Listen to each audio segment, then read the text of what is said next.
So do you believe that the Quran is true or? I don't know. I feel like it is because it's like every time I read it, the voice in my head that's reading, like, I don't know how to explain it. It's like, you know, when you're reading something and then like there's a voice in your head reading as you're like reading it. And it's like, I don't know. When I'm reading, the Girl, voice what's in with my the head. side eye? Yeah, Okay. she's talking to you. The voices in your head, Yeah. sis. Amen. That's Lady Logic, Logic, Logic, Logic, Logic. Amen. That's Lady Logic, Logic, Logic, Logic, Logic. Amen. That's Lady Logic.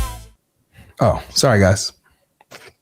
She What said is a that she's painter? reading the Quran, and she said that Who's she's Cora? enjoying reading the Quran. Yeah. Okay, but you're not. So do you believe that the Quran is true or? I don't know. I feel like it is because it's like every time I read it, it's like the voice in my head that's reading, like, I don't know how to explain it. It's like, you know, when you're reading something and then like there's a voice in your head reading as you're like reading it. And it's like, I don't know. Yeah, sometimes when I'm reading, the voice in what's my with the head. side eye? Yeah, Okay. She's talking to you. The voices in your head, Yeah. sis. Okay, so I think the first thing we asked you was, are you a Muslim? You said, I don't know. Are you exploring Islam? And where are you exploring it from? Are you an atheist, agnostic? What's going on? Well, I was like, I wasn't really believing in anything before. Okay. So, yeah. So so you picked up the Quran and you started reading it and some things resonated with you, like being created by God, right? Yeah, because what I've learned so far is that Allah created me, God, logic, and you too. So, yeah. Have you ever read the Bible? No, because, well, I'm going to read it soon after I finish reading the Quran. But, like, if it's too confusing, if both of them are just, like, going to confuse me, I'm just going to, like, leave everything and just go somewhere else. Because, yeah. Have you gotten to chapter 4 of the Quran yet? No. Not yet? Okay. I'm going to show you a verse. And Okay. I want you to tell me what you think about this verse in Where are you going? the Quran. 34. Where are you going? Right here. I'm not Christian. Why do they always think I'm Christian? Yeah, she's not Oh, Christian, God. guys. She's not Christian. All right. You can see the screen? Who's Cora? They keep saying I'm Cora. Like, I don't. It's a girl who likes to come on here with a voice changer, who's totally okay, so not why are they saying invited. she's me? Yeah. Okay, so why are they saying she's me? I don't know. Ignore the chat. Try to ignore them. Okay. All right. So this is the Quran here.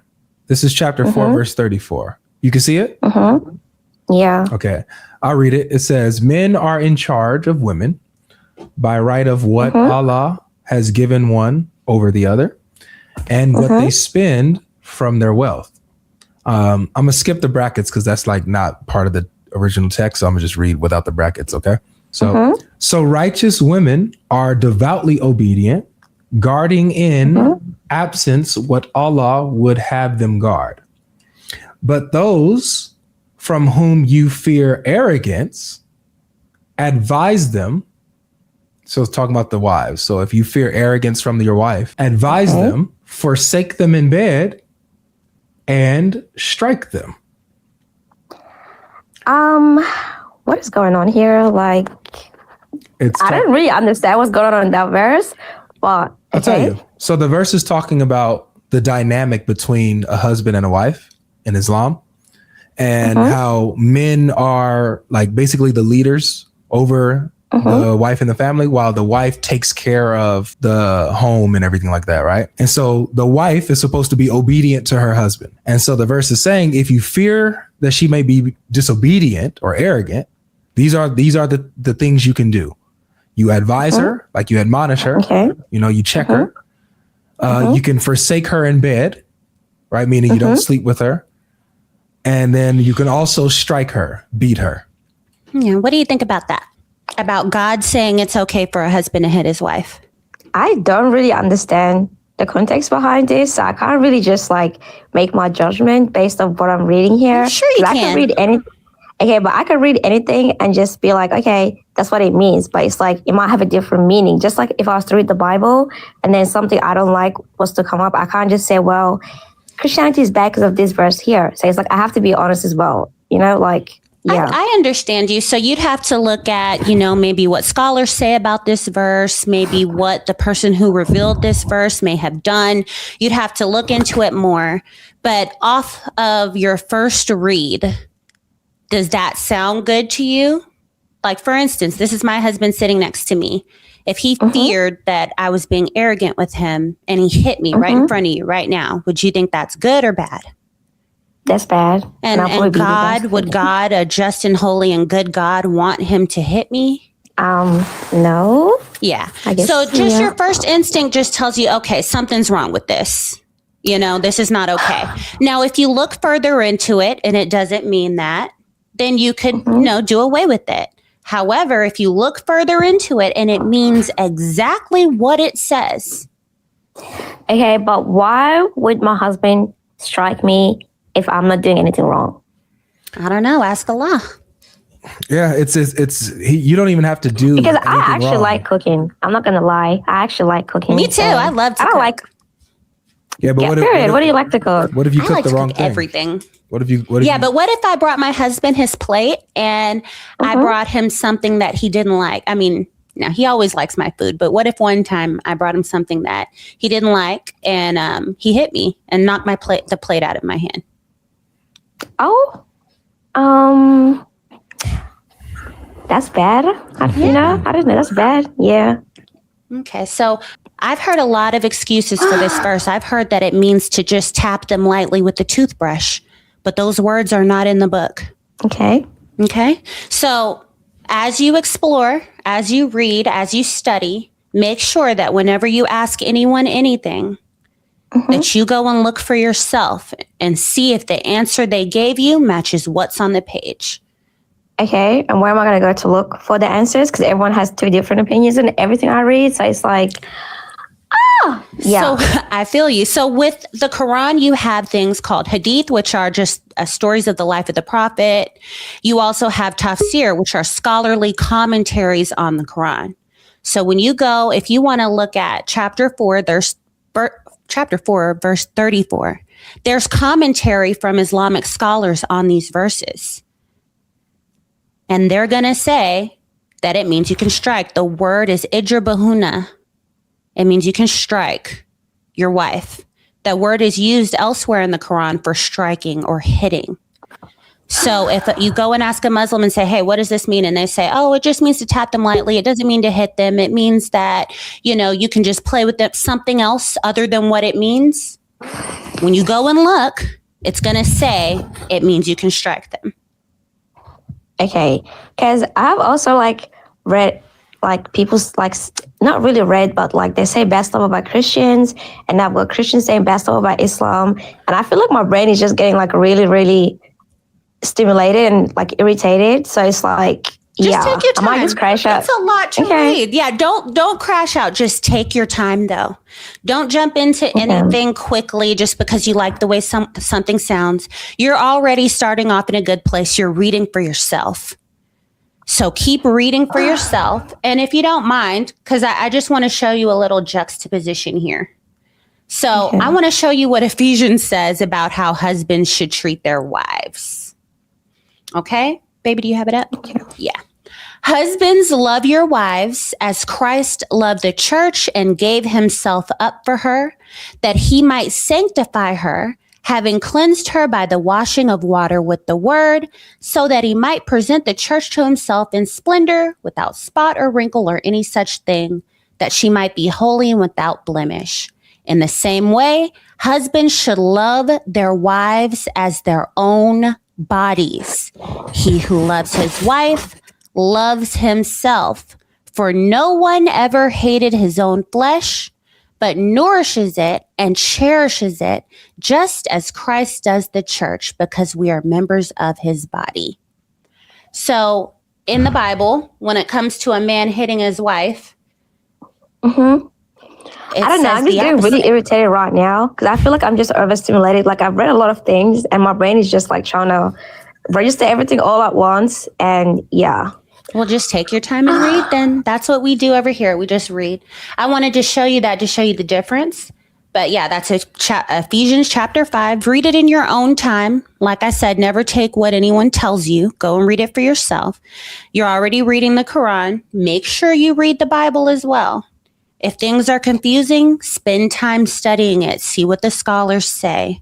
If you do ask people questions, make sure the text on the page matches that answer. Pretending to what exactly? What is this person talking about right now? You're reading the comments. That's why if I crash out, like, no one can tell me anything Don't if worry I about crashing the out. chat. Like, Don't worry about the chat. Like, okay. Comments are irrelevant. So yeah, just listen. So I would say, because we do these lives all the time. I'm live every Monday, Wednesday, Friday. You can catch her live every blue moon now.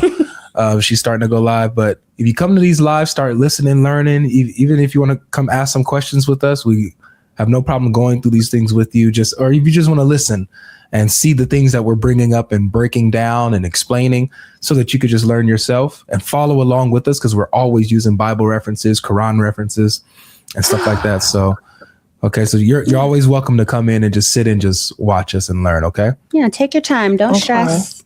It's all good. It was Just nice to read. meet you. Maybe I hope I actually find what I'm comfortable with before I have kids, just so I can be like, because right now I feel like in my life I'm just like confused, and I'm just trying to find like something to like, not really something, but the truth. And everyone is just like trying to give me information, and it's like my brain is like, I'm gonna literally crash out so bad one day. Well, sis, it's I'm not really crazy though. I'm not crazy. It's tough because we're in an environment where we're hearing a lot of things. That's what's happening with you. You're hearing a lot of things, and you just like you don't know. Look, take it from me. Jesus literally says this. He says, "I am the way, the truth, and the life. No one comes to the Father except through me." Now, Jesus makes an explicit and exclusive statement. He says, "I am the truth. Outside of me is confusion and hearsay and inconsistency." Truth. So what I would advise for you to do is I would advise you to learn about Jesus. Yes. Just notice every religion has something to say about Jesus. Why? What is it about Jesus that everybody wants to take a piece of him and claim him for their own religion? It all starts in the gospel. Open up the Bible, open up the New Testament, start with the book of Matthew, and just read about Jesus and what he taught, what he did, what he claimed, and you'll see that there's nobody like him. And then compare him to everything else. Absolutely. Do that first. Start with Jesus. That would be my advice. Okay? I think I just need to stay home for a bit and just calm down. Because every time I go outside, I don't know, like, everyone just pisses me off. And they're always making it seem like I'm the problem. But it's like, how am I the problem if people are starting me and then I start to crash out and now I'm the problem? Right. Okay. I feel what you're saying. Yeah. Jesus can help you with that crashing out too. Sis. Promise you, I've been there. Look, I don't like to crash out. I don't like to crash out though. It's just like, yeah. It's like if someone just leaves me alone, I'm not going to crash out. But if someone's coming to annoy me all the time and just saying certain things that I don't like, obviously I'm going to crash out. And that's a valid point to crash out, because it's like, okay, so right now I feel like I just need to like stop reading all these books and then just focus on myself for a bit to calm down. I think you need to focus on Jesus for a bit. Jesus. And he'll help you with that. Therapy? Wait, what? Hold on. Why would I need therapy? Focus on Jesus. Therapy for what? It was nice to meet you, sis. I'm gonna let another guest up and give it a try, okay? But it was nice talking to you. Praying for you. Yeah, you too. Thank you. Hello. What is the topic of the debate today? Did Jesus mention Muhammad? Oh, well, I can go to Old Testament to show you. You can show us Jesus mentioning Muhammad in the Old Testament? No, not Jesus, but I can show you Solomon mentioned him. Okay, fair enough. We can go to where Muhammad is mentioned in the Torah. Yes. Go to Song of Solomon, chapter 5:16. That's the Torah? No. This is Song of Solomon. So Song of Solomon is not the Torah. I thought you said you can show us where he's mentioned in the Torah. No, I say Old Testament. Oh, okay. Is the Old Testament the previous scriptures? Not necessarily. I'm saying what you have mentioned Muhammad. Even what we have is what we have a revelation from Allah?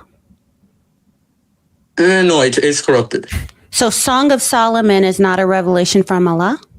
No, I'm saying that some of it was preserved.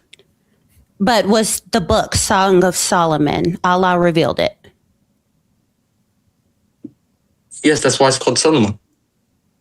Oh, because it mentions Solomon, so it was revealed from Allah. Yeah. This religion is the most amazing and coherent religion I've ever come across.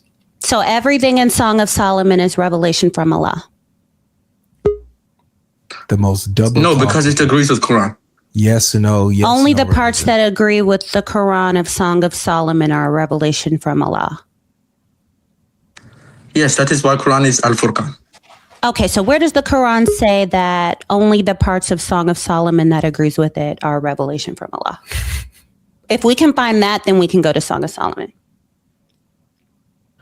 No, I'm not saying that it's say explicitly. I'm just saying that in general, anything that agrees with Quran. Is Muhammad being mentioned by the previous prophets? That would be prophecy, right? Yes. And prophecy comes from Allah. Yes. So if we're going somewhere where a prophecy is being read, then we're reading prophecy, which are the words of Allah. So if we're going to Song of Solomon, you're saying that Muhammad was prophesied in Song of Solomon. Prophecies come from Allah, so Song of Solomon is Allah's word, right? Yes. What? Yes. I said this whole time. So when we go to Song of Solomon, that is the words of Allah. All of it, right? Yes. I already said this. Okay, great. Right. Actually, no. I take back. Wait, what? Why you take it back? Because you got too happy, babe. You got to have a longer. Yeah, only part that agree with Quran. Okay, where's the verse in the Quran that says only the parts of Song of Solomon that agree with the Quran are the words of Allah? No. I not say Song of Solomon specifically. Quran is Al-Furqan, over as the Old Testament and as okay. Show us the verse that says that the Quran is the Furqan over Song of Solomon. I think Surah Baqarah. It say Quran is Muhammad. No, it doesn't. Yeah, it does. Pull up the verse. No, it doesn't. We're not wasting time. Can you get us the verse where it says that it's the Furqan over? Yeah, Song you of said Solomon? Furqan and now you're switching to Muhammad. All right, so good point. Let me find this. Good point. Okay.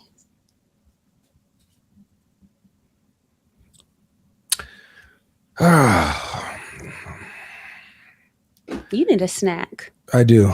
I'm hungry, I guess. I've got a little headache too. Can't make it up with these people, And man. my headache is in the request box trying to come back up. I don't know why he's here. I do not know. I have no Okay. idea I think why he's back. I found it. Okay. Remember what you said that it would say. The Yes. Furqan Surah. over the previous scripture. Okay. Yes.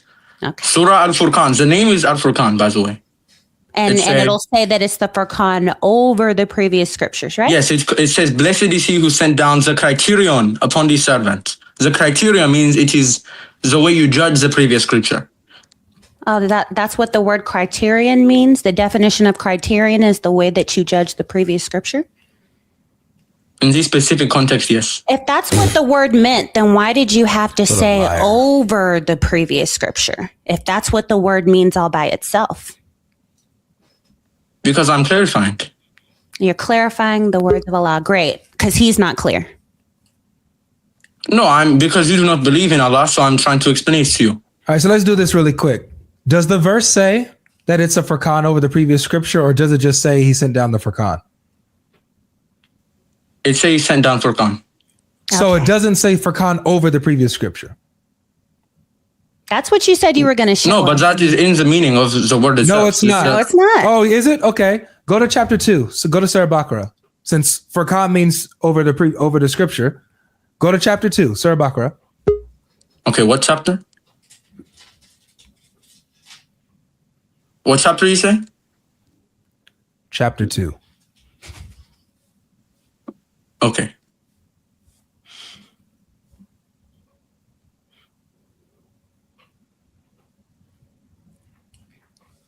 Let me know when you're there.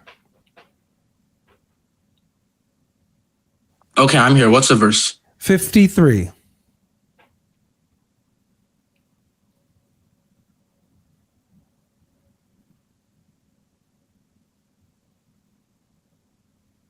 You say verse 53? That's what I said. Okay.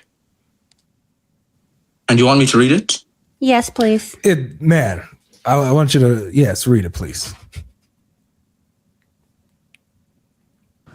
And recall when we gave Moses the scripture and criterion that perhaps you would be guided. So he gave Moses the criterion over the Quran, huh? No, it is criterion of what they have in the time. You said the word criterion means over the scriptures, right? It implies. No, that's not what I said. I'm saying Moses has the criterion. Bye. I was gonna warn him that he was running out of time, but can we wrap it up? I was gonna warn him that he was running out of time. You were like, All right, let's do one more, and then this will be it. Solomon, you're on stage. How you doing? Solomon, you are on stage. Salmon is Avery's favorite food. Solomon going once, going twice. All right.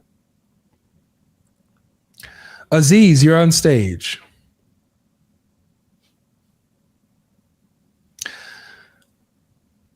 Aziz, you are on stage. Need you to say something. See, whenever you say do one more, it always gets a little. Don't put that on us, trying to twist up the Bible. Y'all sick, we need justice for Aisha, for Aisha. Twist up the Bible. Y'all sick, we need justice for Aisha. Don't put that on us, trying to twist up the Bible.